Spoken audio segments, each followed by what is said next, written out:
The Last Duchess was written by Robert Browning in 1842, which tells the story of what happened to the Duke of Ferrara and his wife. It is a dramatic monologue set in Renaissance Italy around the early 16th century and focuses on the odd, twisted story told by the Duke. Many have questioned this poem as the story is so obscured behind the Duke's incessant lying, being labelled from innocent and loving but incredibly narcissistic to an outright psychopathic fraudulent killer, which will be explained later on. Browning was known for his wide interest and research into Renaissance Italy, and found himself at home around Italian culture, living there from 1846 to 1861. Browning's poems were famous for incorporating irony, dark humour, and social commentary, even provoking some political discussion. Most people would know of Browning from his children's poem, The Pied Piper of Hamelin. This poem in particular is about a conversation between the Duke and a council representative, who is trying to get his daughter married to someone with power and wealth.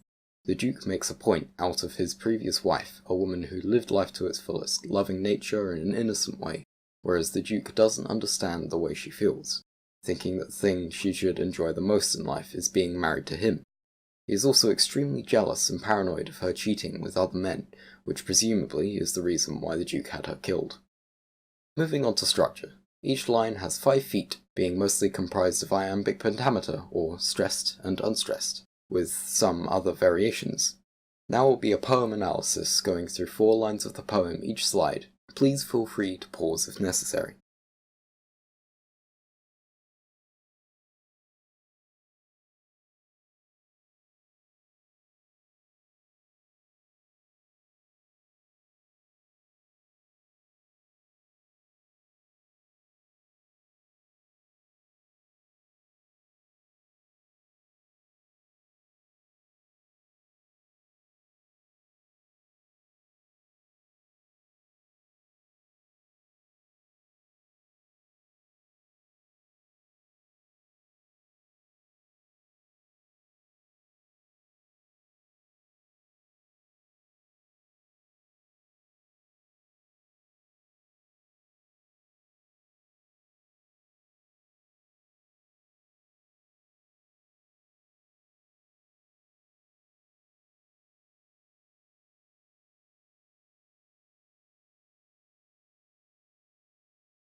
In conclusion, Browning is attacking 3 social constructs in both the Victorian era and Renaissance Italy.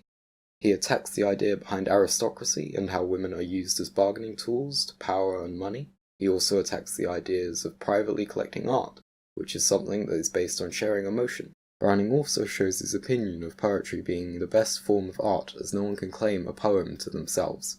Finally, Browning makes the reader assume that even though the Duke has admitted to being a corrupt, egotistical murderer, the marriage would still probably happen.